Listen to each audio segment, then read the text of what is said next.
good morning, good afternoon, good evening, whenever you're watching this. I hope you guys are doing well. I hope you guys are liking this book and that you're following along. I think it's super fun. Okay, so the question in the packet today, first of all, the first two, super easy, okay? Not even gonna go over them. You got this. But if you have questions, let me know, of course. All right. Now, the third one, it is talking about insight. Now, this is something that we haven't really talked about in class. We were going to get into it with this one. So, insight, it gives you an inside look into the character's brain, okay? Why is the character doing what he's doing? That is what I want you to focus on while I'm reading today, all right? Try to figure out, why is Gabe doing the thing that he's doing? What gives us a clue about that? What about Raymond? What is he doing? Why do we think that he's doing that? There is going to be major insight in this chapter, so you need to keep an eye out or an ear out for examples of insight, all right? If you have questions, come to our office or my office hours. I'm here to help, so please come. Okay, here we go. Chapter 3. I thought we hit it off real well, but the first couple of weeks it turned out Raymond and I hardly spent any time together. The native kids pretty much stuck to themselves. In the classrooms, they all sat in a cluster at the back. They never spoke unless a teacher pried a few syllables out of them, and after school, most of them, including Raymond, hung around each other at one of the video arcades in Yellowknife. I noticed Raymond was spending most of his evenings at the library working on his math or trying to read A Tale of Two Cities. Once I walked over and said, "How are you doing with that book?" "Not so good," he said. "Same here," I told him. "But you read all the time." "Maybe if it's a good book, but you'd have to be a walking dictionary of extinct words to read that. I think the teacher should be reading it to us, explaining everything."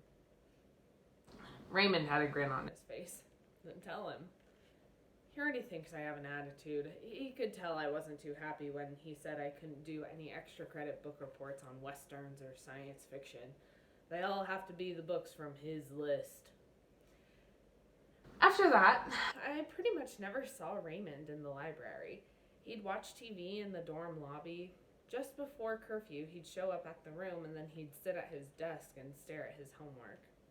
As for me, I was accepting that Raymond and I were as far apart as Texas and the Northwest Territories, even though we were sharing the same room. After school, I'd been playing some pickup basketball with some of the other Boom kids, making a few friends or what passed for friends.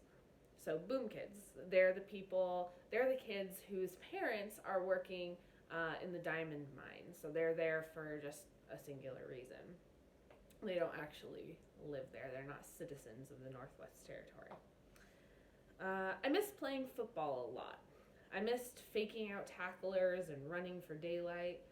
I was thinking, too, about how the varsity coach back in San Antonio said I was crazy for going north when I could have had such a great high school football career. The coach was practically guaranteeing me that I'd be his number one running back. He never really understood how much I wanted to be with my dad.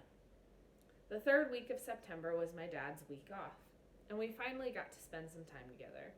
It was good to be with him. The first thing he did was take me to an outdoor clothing and sporting goods warehouse to get some winter clothes for me. I never enjoyed shopping for clothes, so I had to tell myself to be patient because I could see this was going to take a while. We picked out a set of thermal underwear, and I decided on a pair of heavy wool trousers. My father insisted the trousers had to be wool. I was joking around, asking if he'd heard about the Hammer, and he said, "Yes, indeed, the Hammer's for real." The parka I found looked slick. It was light gray and had a waterproof outer shell and a hood ruff of genuine wool fur. I was starting to get into this, into imagining the kind of cold that would require all this thermal overkill. My dad recommended a thick, soft cap woven from the underfur of an Arctic musk ox. I picked up a world-class pair of ski gloves and huge mittens to wear over them. Everything top-of-the-line quality. You're going to need all of this stuff real soon, my dad promised. Now, is that foreshadowing? 100%. Gabe's dad is like giving us hints about how Gabe is going to need this. Okay? And that's kind of giving us insight into what is going to happen. What impressed me the most was the boots. My father got me the same kind of tall white snow boots he wore on the rigs in the winter. He pulled out the thick felt liner and said, "You gotta keep these dry. That's the key. Dry them out good if they ever get damp. Once they get wet, they don't insulate.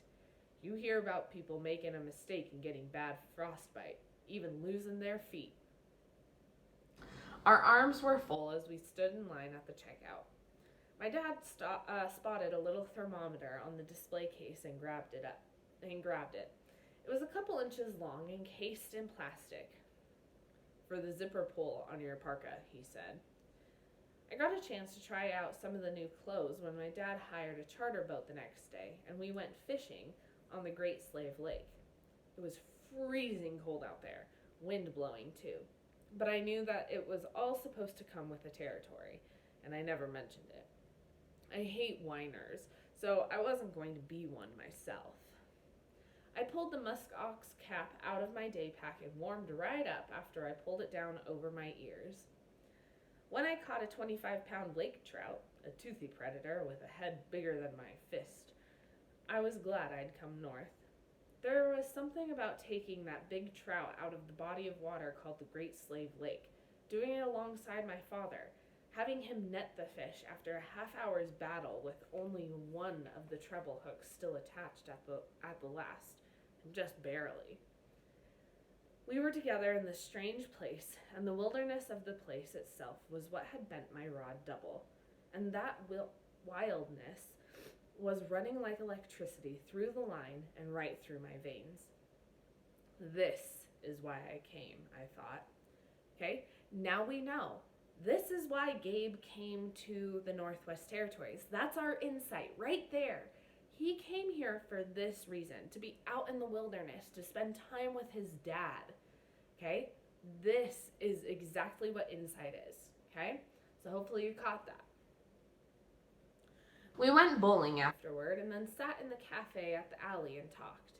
With his huge hand wrapped around a coffee mug, my father talked with deep feeling about the land around the drill sites, the landscapes he was seeing from the bush planes and helicopters.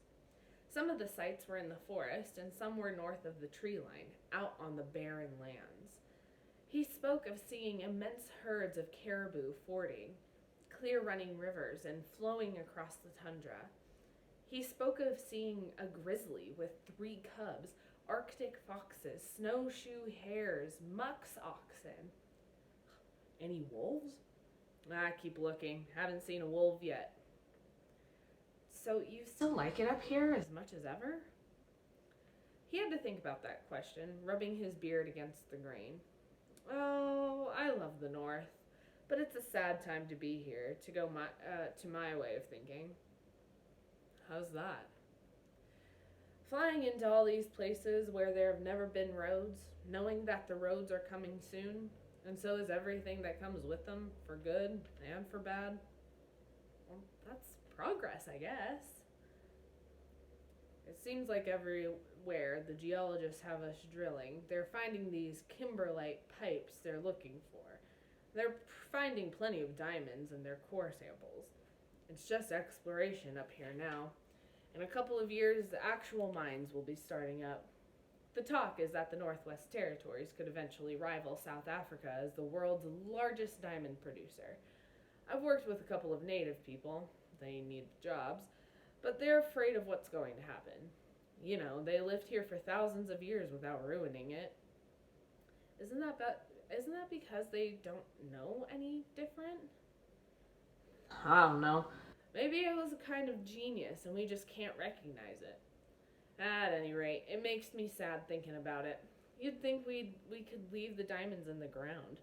We could do without the jewelry, but we need diamond drill bits for oil and gas, and they say we even need diamonds for manufacturing those silicon chips for the computers. There's just never an end to it. You could go back to the offshore rigs. His face brightened. What I'd really like to do is quit following the booms for good. Build that place in the hill country we've always been talking about. I'm getting far enough ahead, we should be able to get a decent amount of pasture. We could raise horses. Good deal, I said. He'd had this land dream with my mother even before I was born. How much longer, I asked. With a smile spreading across his face, my father said, "This winter could be it, but probably one more for insurance. The cost of land and building materials is going to go up all the time down there." Still want to do the log house? It's got to be a log house. Sitting on a little bluff and some live oaks up above the Guadalupe? I can picture it. You're so strong we won't even need a machine to lift the logs in place. Meanwhile, I'd like to get you out into some of the boondocks up here. I see a lot of great country, and you're stuck in school. How could we do that, I asked. I'll ask my flying buddies to keep an eye out for a spot for you. I remember how much you always wanted to fly. Would you like to do some bush flying on a weekend? Take a look around if they have a seat for you? You know I would. I already met one bush pilot, that guy Clint, who drove me from Fort Nelson. You ever fly with him? No, these outfits have a lot of different pilots. How come, you ask? Just wondering what kind of pilot he'd make. And that's the end of chapter 3. Alright, so remember what I said about insight. It gives us an inside look into the character. Why is the character doing what he is doing? Alright? Okay, other than that, if you have any questions, come to office hours. I am here for you. Even if you just want to come say hi. I've had a couple of students do that, and it's been a lot of fun. So yeah, all right. Peace out, guys. See you later. Bye.